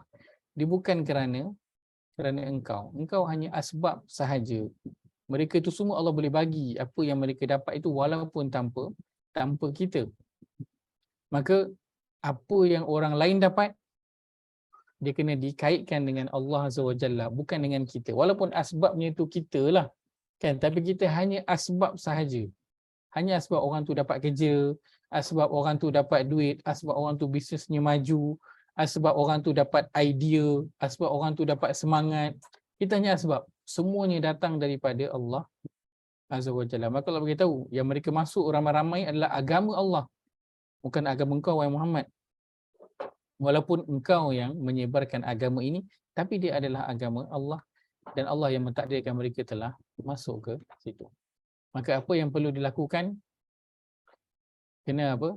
Kenalah bertasbih. Fasabbih itu satu perintah, ya betul. Fasabbih, maka ucapkanlah tasbih atau maka bertasbihlah. Kan? Maka yang perlu dilakukan adalah bertasbih, memuji Allah dan juga beristighfar, memohon ampun kepada Allah Azza wa Jalla. Ini tiga perkara yang kita sebutkan di awal tadi yang perlu diberi perhatian oleh orang-orang yang pertama, orang-orang yang diberi bantuan oleh Allah. Orang-orang yang telah dipermudahkan urusannya oleh Allah. Orang-orang yang benda yang dibuat tu menjadi. Orang yang dia dah keluar daripada masalah. Orang yang telah menemui jalan penyelesaian. So dia kena buat tiga perkara, bertasbih, bertahmid dan juga beristighfar kepada Allah. Ini perlu dilakukan oleh siapa? Oleh orang-orang yang sedang menghadapi sakit. Kan?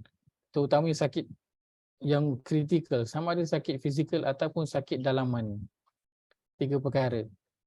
Yang ketiga, ia perlu diberi perhatian oleh orang-orang yang telah meningkat usianya kepada mendekati usia 63 tahun.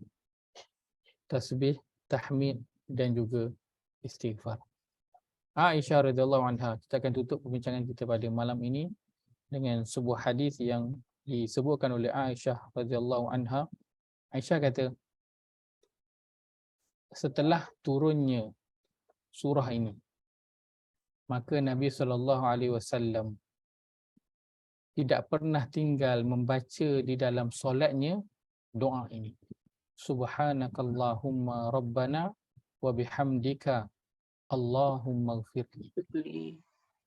Maha suci Engkau ya Allah, wahai Tuhan kami, dan segala pujian untukmu. Ya Allah, ampunilah aku. Dalam ini ada ketiga-tiga komponen yang Allah sebutkan pada ayat yang ketiga ini. Ada subhanaka, tasbih, ada tahmid dan juga ada apa? Istighfar kepada Allah Azza wa Jalla. Dan doa ini Nabi SAW baca dalam rukuk dan Nabi SAW baca di dalam sujud selepas daripada turunnya surah An-Nasr ini. Subhanakallahumma rabbana wa bihamdika Allahumma ighfirli. Maha suci Engkau ya Allah, Tuhan kami, dan segala pujian untukmu, ya Allah, ampunilah aku. Nabi tak tinggal doa ini, Nabi banyak ucapkan ketika di dalam solat, dan Nabi kata ini adalah arahan daripada Al-Quran. Allah suruh Nabi bertasbih, bertahmid dan juga beristighfar. Maka kita nak memperbanyakkan tasbih, tahmid dan istighfar di sepanjang masa kita. Dan kita nak banyak mengulang-ulang doa ini, potongan doa yang Nabi SAW baca dalam rukuk dan juga sujud. Masukkan dalam rukuk dan sujud kita.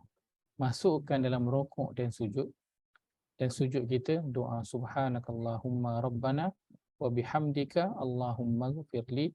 Dan ini salah satu masuk kalau kita baca dalam Hisnul Muslim, inilah salah satu zikir ataupun doa yang Nabi baca dalam rukuk dan juga dalam sujud. Dan hari ini kita tahu kenapa Nabi membaca zikir ini. Signifikannya masya-Allah, kerana ia adalah pada surah An-Nasr. Nabi mula membacanya di penghujung usia baginda sallallahu alaihi wasallam sebagai mematuhi perintah Allah untuk bertasbih, bertahmid dan juga memohon keampunan kepada Allah. Mudah-mudahan Allah kurniakan kepada kita keampunan. Mudah-mudahan Allah kurniakan kepada kita hamba yang sentiasa memuji dan menyucikan Allah Azza wa Jalla. Surah An-Nasr, surah yang berbentuk pertolongan yang memberitahu kepada kita kewafatan baginda sallallahu alaihi wasallam telah semakin hampir, dan setiap daripada kita, masa kita juga akan tiba. Sama ada kita akan dimatikan hampir pada usia Nabi SAW ataupun lebih awal ataupun lebih lewat daripada itu, pastinya masa kita akan tiba. Maka hari ini kita nak memperbanyakkan bertasbih, bertahmid dan beristighfar sebagai bentuk persediaan kita untuk pergi bertemu dengan Allah Azza wa Jalla. Iaitu Nabi SAW pada setiap pagi, antara zikir Nabi akan baca apa? Subhanallah wa bihamdih 100 kali. Dan Nabi kata, siapa yang mati pada waktu pagi, antara waktu pagi hingga petang, tak ada siapa yang akan datang berjumpa dengan Allah dengan membawa amalan yang lebih baik daripada dia, kecuali orang tu dia baca Subhanallah bihamdih lebih daripada 100. Dia baca 100, orang tu baca 101, maka orang tu dia lebih baik membawa amalan dia kepada Allah. Sebab itu setiap hari Nabi akan baca astaghfirullah wa atubu ilaih pada waktu pagi dan juga pada waktu petang 100 kali. Kenapa? Ini arahan daripada Allah Azza wa Jalla agar kita terus berpijak di bumi yang nyata, kan, mendapat pertolongan setiap hari, keadaan yang kita tak sangka, mendapatkan bentuk kemenangan dan pembukaan kepada banyak perkara penyelesaian yang Allah berikan. Dan yang lebih penting daripada itu, kita sedang menuju kepada masa untuk bertemu dengan Allah Azza wa Jalla. Kita nak perbanyakkan subhanakallahumma rabbana wa bihamdika Allahumma ighfirli. Ya Allah, ampunilah. Itu saja saya sampaikan Ustaz, pada Ustaz, Ya, ada saya. pertanyaan sikit Ustaz, nak minta clarification sikit lah. Silakan. Yang dalam tu astaghfirullah tu, astaghfiruh innahu kana tawwaba tu. Kenapa pula dikaitkan dengan taubat dia? Astaghfirullah juga kan? Lagi satu Ustaz, maksudnya kan bagi orang-orang yang nak menemui Tuhan, yang akan bakal menemui Tuhan lah kan. Adakah surah apa ni yang amalan ini akan membantu dia di masa sakaratul maut ataupun boleh membawa dia ke husnul khatimah ke? Macam mana Ustaz? Sebab kan ayat ni diperintahkan Nabi, suruh Nabi kan, dan Nabi amalkan. Jadi kita yang dah penghujung-hujung usia ni kalau mengamalkannya, adakah pertolongan itu dibagi masa kita nazak besok ke atau macam mana Ustaz? Baik, soalan yang sangat baik. Pertamanya, innahu kana tawwaba, sesungguhnya dia iaitu Allah amat menerima taubat. Tiba-tiba taubat aja tulis situ kan. Di Lalu sini kita minta ampun, tasbih. ampun je. Di sini tahmid, di sini istighfar. Tiba-tiba di sini Allah sebut di alam Tuhan yang Maha penerima taubat. Baik. Kalau kita dalam kita tafsir, ulama menyatakan bahawa bentuk istighfar dia salah satu bentuk taubat seseorang itu kepada Allah Azza wa Jalla. Dan di sini bila Allah letakkan di akhir ini bahawa dia adalah Tuhan yang Maha penerima taubat. Kenapa? Setelah hamba-hamba itu melakukan ketiga-tiga perkara ini, tasbih, tahmid dan juga istighfar. Mungkin sebelum ini kita hanya beristighfar, betul, dia adalah salah satu bentuk taubat. Tapi sekarang kita kuatkan dengan tahmid dan kita tambahkan juga dengan tasbih, maka dia akan menjadi satu bentuk taubat yang sangat powerful.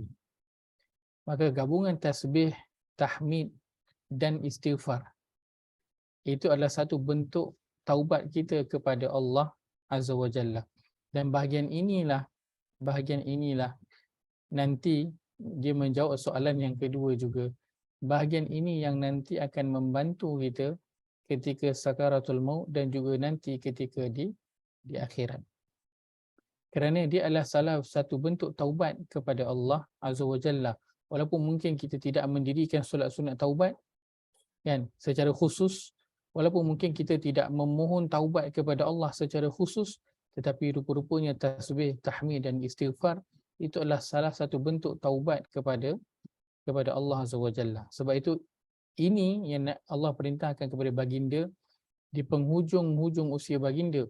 Kerana dah sampai di penghujung usia, apa lagi yang kita nakkan daripada Allah? Adakah masa kita nak akan dikurniakan dengan pelbagai perkara? Bolehlah kita minta kan, jika kita ada perancangan untuk gunakan itu untuk kehidupan akhirat. Tetapi ini yang Allah perintahkan, maka ini perkara yang sangat penting yang perlu diberi perhatian apabila tibanya di penghujung usia, untuk memperbanyakkan taubat kepada Allah Azza wa Jalla. Dan caranya ialah dengan bertasbih, bertahmid dan juga beristighfar kepada Allah Azza wa Jalla dengan sebanyak-banyaknya. Kita boleh menggunakan lafaz yang Nabi SAW bacakan di bawah ini dalam solat, ataupun kalau kita membaca doa pagi, maka kita akan bertasbih, bertahmid dan juga beristighfar. Dalam doa pagi itu dah disertakan ketiga-tiga perkara ini. Maka sebab itu kalau kita beramal dengan apa yang Nabi buat, maka kita tak akan lari daripada apa yang Allah suruh. Kerana apa yang Nabi buat, itulah dia yang Allah suruh. Cuma kita sedar tak sedar saja yang kita buat itu apakah ganjarannya ataupun implikasinya pada diri kita. Mungkin hari ini baru kita tahu, aku baca subhanallah bihamdi 100 kali pada waktu pagi sekali, petang sekali. Aku istighfar 100 kali pagi sekali, petang sekali. Rupa-rupanya itu adalah taubat kepada Allah Azza wa Jalla. Dan apa lagi yang kita perlukan ketika nyawa sudah sampai di kerongkong, melainkan taubat kita diterima oleh Allah Azza wa Jalla. Kerana orang yang telah bertaubat, Nabi SAW sebutkan, at-taibu minaz zambi kaman la zambalah. orang yang dia bertaubat daripada dosanya, dia itu seperti orang yang tak ada dosa. Maka ini yang kita perlukan di penghujung usia kita. Mungkin orang yang dia mendekati usia 63, dia perlukan perkara ini. Dan juga orang yang dia masih lagi muda kerana dia tak tahu bila dia akan pergi bertemu dengan Allah. Maka ini perkara yang diperlukan. Tasbih, tahmid dan juga istighfar sebagai bentuk taubat kepada Allah Azza wa Jalla. Dan ini akan membantu kita untuk mendapat husnul khatimah. InsyaAllah apabila Allah menerima taubat kita, maka Allah akan memudahkan urusan kita daripada mula nyawa kita diambil, dimasukkan ke dalam kubur dan dibangkitkan nanti di mahsyar. Wallahu ta'ala a'lam. Baik, itu saja saya sampaikan pada malam ini. Semoga ada manfaat daripada ambil. Semua maaf jika ada tersalah kata, terkasar bahasa.